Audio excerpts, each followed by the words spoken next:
سجدہ کی حالت میں اگر کسی نمازی کے دونوں پیر زمین سے اڑ جائے، پیر کی انگلیاں زمین سے اڑ جائے، تو نماز کا حکم یہ ہے کہ اگر سجدہ کی حالت میں کچھ وقفہ یعنی 3 تسبیح سے کم وقت کے لیے پاؤں زمین سے اڑ جائے تو نماز فاسد نہیں ہوتی، نماز فاسد نہیں ہوتی۔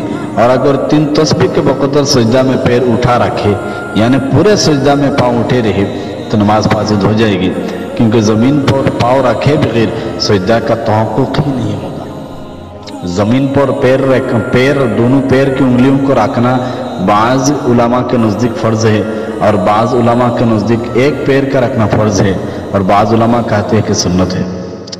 تو یہ ایک رکن ہے،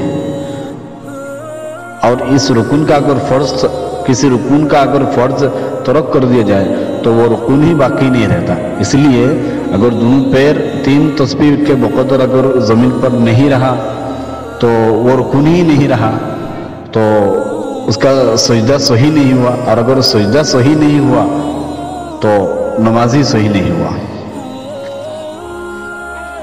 بات سمجھ میں آ رہا ہے کہ نہیں آ رہا؟ سجدہ میں پیروں کی کسی انگلی کا زمین سے لگنا ضروری ہے۔ اگر سجدہ میں دونوں پیر زمین سے اس طرح اڑ جائے کہ دونوں میں سے کسی پیر کی انگلی کا کوئی حصہ زمین سے نہیں لگا اور 3 تسبیح کے بقدر یہی کیفیت رہی تو ایسی صورت میں نماز درست نہ ہوگی۔ اور اگر انگلی زمین سے بلا عذر اڑ جانے کے بعد فوراً زمین پر ٹھیک لگا دی جائے تو یہ حرکت اگرچہ مکروہ ہے لیکن پھر بھی نماز ہو جائے گی۔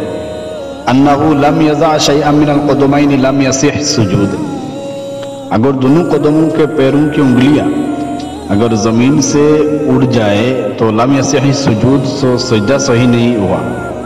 اگر سجدہ صحیح نہیں ہوا تو نماز ہی نہیں ہوا۔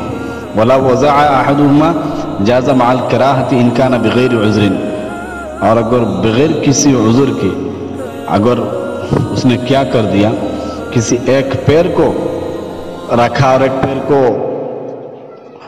اٹھا کے رکھا تو یہ بھی کیا ہے، اسے نماز درست ہو جاتی ہے لیکن مکروہ ہے۔ ولا وضع احدهما جاز مع الکراہۃ ان کان بغیر عذر، ولا سجد ولم يضع قدميه على الارض لا يجوزها، تو سجدہ سہو بھی اس کے لیے کافی نہیں ہے۔ اگر دونوں پیر زمین سے اڑ جائے اور ایک رکن کے بقدر اٹھا رہے تو اس سے سجدہ صحیح نہیں ہوا، اور سجدہ صحیح نہیں ہونے کی وجہ سے ایک رکن کو نہیں پایا گیا کیونکہ یہ فرض ہے، اور اس رکن کو نہ پائے جانے کی وجہ سے سجدہ سہو اس سے کافی نہیں ہے۔ سجدہ سہو کرنے سے نماز نہیں ہوگا، آج سرنو دوبارہ نماز ادا کرنا پڑے گا۔ تو